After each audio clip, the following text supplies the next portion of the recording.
오늘 수업은요, 근로자의 권리, 노동권 침해 및 구제, 이것들에 대해서 한번 알아보는 시간을 갖도록 하겠습니다. 뉴스를 하나 보고서 수업을 진행해 보도록 하겠습니다. 퀵서비스 배달원과 대리기사, 학습지 교사 같은 특수 형태의 근로 종사자는 노동자가 헌법상의 기본권으로 가지는 세 가지 권리죠. 노동 3권이 보장되지 않습니다. 이런 특수고용직 2만 명이 오늘 노동 3권을 보장하려면서 대규모 집회를 열었습니다. 이승배 기자입니다. 퀵서비스 오토바이와 택배차가 도로 시위에 나섰습니다. 대형 컨테이너 화물차와 레미콘도 동참해 대여를 앞에서 이끕니다.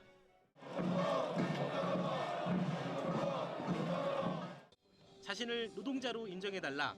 이것이 거리로 나선 이유입니다. 집회에 참석한 사람들은 특수고용직들, 퀵서비스 배달원과 대리기사, 학습지 교사와 골프장 캐디, 그리고 방송 작가도 있습니다. 회사에 소속돼 일하고 월급을 받지만 개인 사업자로 분류돼 노동자로 인정받지 못하고 있습니다.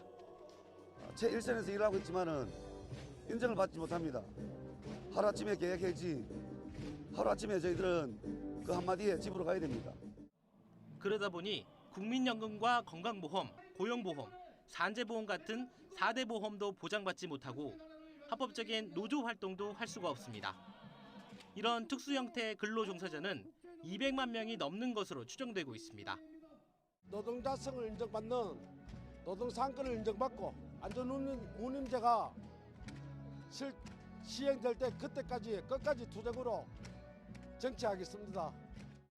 참가자들은 청와대에 항의 서한을 전달하고 국회에는 현행 노조법을 개정해 노동자의 개념을 확대해달라고 촉구했습니다. YTN 이승배입니다. 영상 잘 보셨는지요? 근로자와 개인 사업자는 다릅니다. 영상에서는요, 많은 직업군의 개인 사업자들이 자신들을 근로소득자로 인정해달라고 합니다. 왜냐하면 근로소득자가 되면 4대 보험과 노동 3권, 퇴직금 이런 것들을 모두 받을 수 있기 때문입니다. 이번 시간에는 근로자는 무엇인가, 근로자는 어떤 권리가 있고요, 노동권의 종류는 무엇이 있고 이것이 침해되었으면 어떻게 구제받는지 이것들에 대해서 한번 알아보는 시간을 갖도록 하겠습니다. 자료에는 5명의 사람이 있습니다. 이 중 근로자는 누구일까요? 근로자는 다음과 같습니다. 노란색 화살표가 가르치시는 분은요, 회사에서 일하는 회사 노동자입니다. 파란색 분필은 근로자는 근로자지만 단시간 동안 일하는 단시간 근로자입니다. 빨간색 분필은 공무원입니다. 세 분은 근로자였고요. 가장 왼쪽 상단에 있는 부분을 보시면 사장이라고 써있죠? 사장은 근로자가 아닙니다. 그 다음에 오른쪽 가장 하단에는 집안일을 하고 있습니다. 가사노동이 있기 때문에 이것은 근로자가 아닙니다. 근로자를 정의 내리겠습니다. 근로자는 회사 사장님이 아닙니다. 사장님한테, 사용자한테 고용이 되었고요. 노동을 하고 임금을 받는 사람, 이것을 근로자라고 합니다. 가사노동은 임금을 받지 않았기 때문에 근로자가 아니었죠. 근로자의 유형은 회사원, 공무원, 기간제 근로자, 단시간 근로자 이런 것들이 있습니다. 이번에는 노동 3권이 무엇인지에 대해서 한번 알아보겠습니다. 영상 보시죠. 네, 오늘의 뉴워드는 바로 노동 3권입니다. 친숙한 용어이지만 노동 3권 안에는 어떤 권리가 포함되어 있는지 좀 헷갈리시는 분들이 많으실 겁니다. 노동 3권은 단결권, 단체 교섭권, 단체 행동권으로 말하는 이 근로 3권이라고 하는데요. 헌법 제33조 1항을 보면 근로자는 근로 조건의 향상을 위하여 자주적인 단결권, 단체 교섭권 및 단체 행동권을 가진다고 규정하면서 노동 3권을 보장하고 있습니다. 근로자가 스스로의 권리를 주장하고 제도를 개선할 수 있게 법적으로 보장하는 기본권의 일환으로 만들어지게 된 내용입니다. 네, 무리한 요구가 아니라면 근로자의 권리는 당연하게 보장받아야 하죠. 근로자의 인간다운 생활을 헌법에서 보장한다는 측면에서 노동 3권은 우리 사회에 시사하다는 바가 크다는 생각이 드는데요. 네, 그렇습니다. 하지만 이 노동 3권 예외의 경우도 있습니다. 바로 공무원인데요. 국가공무원이 정치적인 활동을 할 수 없다는 이유 등으로 이 현행법상 공무원에게는 노동 3권이 적용되지 않고 있습니다. 문제는 이로 인해서 열악한 처우가 개선되지 않는 경우가 있다고 합니다. 바로 소방관이 좀 대표적인 예라고 할 수 있는데요. 이 열악한 장비와 근무 조건에도 불구하고 아무래도 권익을 주장할 수 있는 창구가 없으니까 근무 환경이 좀 나아지지 않고 있는 거 아니냐, 이런 지적이 나오고 있습니다. 이 때문에 공무원에게도 이 외국 사례처럼 노동 3권을 적용해야 한다, 이런 주장이 나오고 있는 상황입니다. 네, 노동에는 장벽이 없어야 하고 차별 또한 없어야 합니다. 하지만 우리 사회에서는 여전히 근로자의 권리에 차별을 두고 있는 상황인데요. 가장 큰 문제는 이를 이용해서 꼼수를 부리고 또 근로기준법을 제대로 지키지 않는 악덕 고용주들이겠죠. 근로자의 권리가 지켜지고 악덕 고용주가 사라질 수 있도록 하루빨리 대책이 마련되기를 바라겠습니다. 오늘도 팽재훈 기자 함께했습니다. 고맙습니다. 네, 고맙습니다. 노동 3권을 정리해 보겠습니다. 첫 번째, 단결권입니다. 근로자는 노동조합을 만들고요. 여기에 가입해서 활동할 수 있는 권리를 의미합니다. 그림은 노동조합입니다. 단결권에 의해서 전국 금융산업 노동조합, 우체국 노동조합, 네이버 노동조합, 이런 것들은 전부 다 단결권으로 만들어진 노동조합입니다. 단체 교섭권은 노동조합을 통해서 회사 대표와 근로 조건, 월급, 근무 시간, 이런 걸 가지고서 협상할 권리가 있습니다. 그림의 사진은 단체 교섭권이 적용되고 있는 예입니다. 노동조합 대표와 회사 측 대표가 서로 단체 교섭을 하고 있고요. 단체 교섭을 통해서 협약이 맺어졌기 때문에 두 번째 사진에서는 서로 악수를 하고 있습니다. 세 번째, 단체 행동권입니다. 단체 교섭을 시도했습니다. 하지만 잘 되지 않았다면 사진처럼 쟁의 행위를 할 수 있는 것입니다. 노동 3권 모두 알아보았습니다. 이번에는요, 노동권이 침해되는 사례 알아보도록 하겠습니다. 첫 번째, 임금 체불입니다. 임금을 줘야 되는데 제때 주지 않는다라는 것이죠. 관련된 영상 하나 준비했습니다. 영상 보시죠. 네, 아르바이트 하면서 수당이나 임금을 제대로 못 받아본 사람들이 많습니다. 이런 일이 반복되는 건 처벌 수준이 워낙 낮기 때문인데요. 박수효 기자가 보도합니다. 지난해 12월 부산의 한 학원에서 일을 시작한 22살 대학생 박모 씨. 입사 한 달 만에 해고당했습니다. 해고하기 30일 이전에 미리 통보하지 않을 때 받는 해고 예고 수당도 없었습니다. 노동청에 신고했지만 업주에 대한 벌금 없이 수당을 돌려받는 선에서 마무리됐습니다. 벌금을 보는 게 아니라 그냥 제가 떼인 것만 돌려주는 거죠. 제 사장 입장에서는 뭔가 두려워할 게 없는 거죠. 새로 얻은 직장에서도 업주의 꼼수는 계속됐습니다. 임시직 노동자는 주 15시간 이상이라면 주휴수당을 받아야 합니다. 박 씨는 주휴수당을 요구했지만 업주가 주 14시간 미만으로 근무 시간을 줄이겠다고 나오면서 결국 주휴수당을 포기했습니다. 젊을 때는 조금 손해봐도 된다라는.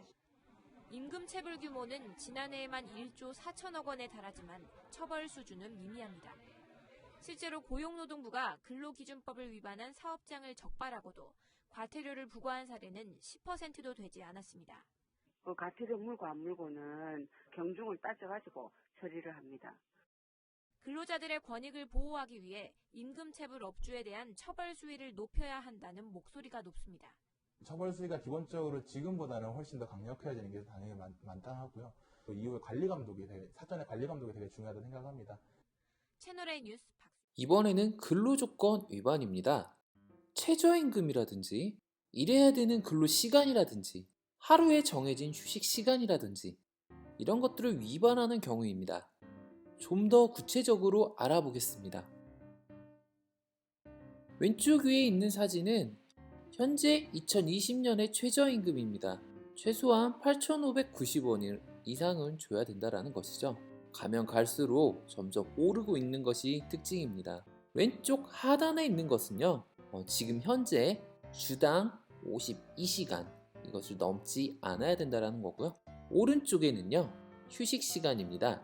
현재 우리나라는요, 8시간 일하면 1시간 휴식이 보장이 되어 있습니다. 이슈가 되는 것 중에 하나가 카카오톡이죠. 카카오톡 단체방에서 업무 지시 이걸 가지고서 이제 휴식 시간을 보장해주지 않는다 말이 많습니다. 부당 해고와 부당 노동 행위도 노동권이 침해되는 사례입니다. 부당 해고는 해고될 이유가 하나도 없는데 갑자기 해고를 당하는 것이죠. 부당 노동 행위는 노조에 가입하는 것을 회사가 방해한다라든지 단체 교섭 자체를 아예 거부한다라든지 이런 것들이 해당이 됩니다. 영상 준비했으니까요. 차례대로 보겠습니다. 뭐라고요? 당장 나가라고요? 알바 구했당. 알바생 구했다. 저기 사장님. 저기 근로계약서. 계약이니까 알바 자리 찾는 친구들 많이 있지? 알바 경험 있어요. 열심히 하겠습니다. 이렇게 나를 어필해서 알바 자리를 구했어. 룰루랄라 룰루랄라 룰루랄라 룰루랄라